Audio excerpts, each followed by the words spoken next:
As we move ahead to 2009, it's good to look back on 2008. And the weekend of September 14th is one that will likely never be forgotten on Wall Street. It is when Lehman Brothers failed and Bank of America bought Merrill Lynch. Now, in a front page article today, the Wall Street Journal details decisions and negotiations by the company's CEO. It calls the weekend that Wall Street died. It says Lehman Brothers CEO Dick Fuld waited until the last minute to file for bankruptcy. He called the head of Bank of America, in fact, at his home. Of course, the head of Bank of America is Ken Lewis, this in hope of reaching a deal.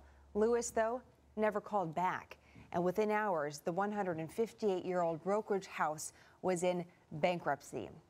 Well, joining us now with an instant audit about this story and much, much more, Doug Flynn, a certified financial planner, as well as co-founder of Flynn Zito Capital. And Doug, what do you make of that, kind of a categorizing of September 14th, the weekend or the week, really, that Wall Street died? Yeah, it's pretty amazing to see how the old style way of loose regulations and lots of compensation and all of that sort of went away with the folding of Lehman at that time. And I remember on Friday there were still people thinking that Lehman would be saved. They were buying the stock on that Friday. Right. Only to find when you came back to work on Monday morning that it was essentially worthless. Because it really was. I mean, speak to us as someone part of what's going on in the financial industry. It really was kind of outside the realm of thought that we would actually see a firm like Lehman fail even a week earlier. It wasn't even something that people were taking into consideration. No, I think that people thought that maybe Bear Stearns might have failed before Lehman. And people think a company's been around 150 plus years. How could something like that fail? It's too big to fail. And this is just an example of that it can happen. Now, did it, in all seriousness, rock your world a little bit, Doug? I mean, did this change things dramatically for you?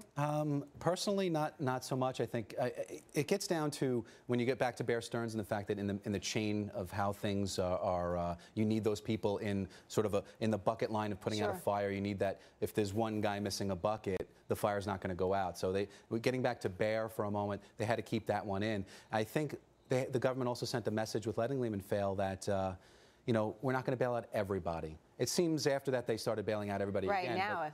But you're sending a message that you can't just have unlimited amounts of risk and expect to be bailed out. Well, we're going to talk about if that, in fact, is when Wall Street, quote unquote, died. We'll talk about where Wall Street goes from here for the rest of the time. It's nice to take a look back, but we got to move forward. Doug, thank you very much for joining us today. And Ashley, over to you.